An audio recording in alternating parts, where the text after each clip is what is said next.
When she said it was normal to hang out with male friends, it didn't sound casual.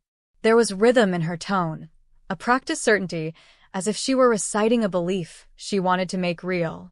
Her voice carried that soft authority people use when they're trying to teach you something, light, confident, dismissive of any challenge. I nodded, pretending her words didn't sting, pretending they didn't dig beneath the surface. But the way she pressed on normal, so carefully, so deliberately, made me uneasy. It felt like she was defining the rules of freedom that applied only to her. The thought followed me long after.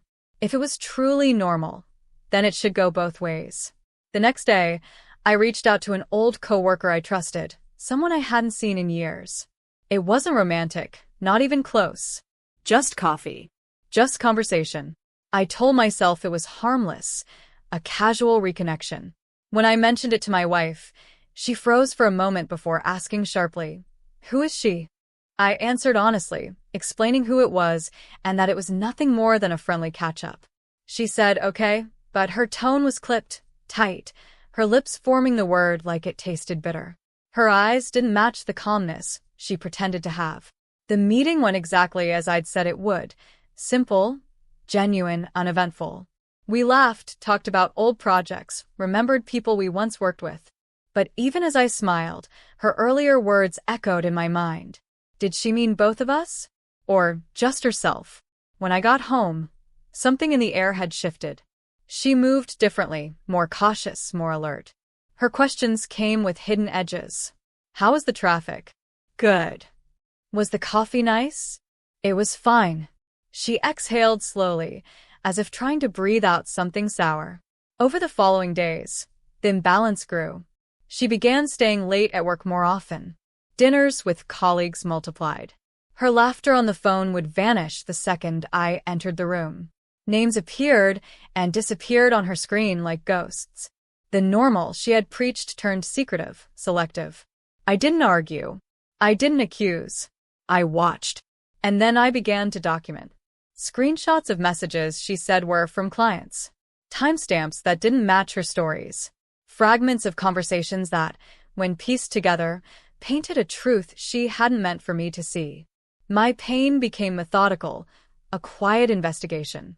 When I finally confronted her, I was ready for denial, anger, maybe tears. Instead, she met me with outrage. She called me jealous, controlling, insecure. Her words were polished, rehearsed, as if she had practiced this performance in the mirror. I read the evidence aloud. Dates, messages, contradictions. Her excuses tumbled out. Stress, loneliness. I just needed to talk to someone. But they sounded thin, fragile, hollow. Then she flipped it. She accused me of invading her privacy, said I had broken trust. I let her finish, calm, unblinking, while she tried to rebuild her crumbling version of events. When her voice finally faltered, I closed the notebook I'd kept, a ledger of truth, and walked away without another word. That night, I made a decision. No yelling. No chaos. No illegal retaliation. Just precision. I wanted her to face her own double standard in front of the people who believed her. I arranged a dinner, inviting a few mutual friends, people who respected her, people who had witnessed her late nights. I told them we'd be celebrating a promotion that didn't exist. She seemed surprised but agreed to come, her smile brittle, uneasy.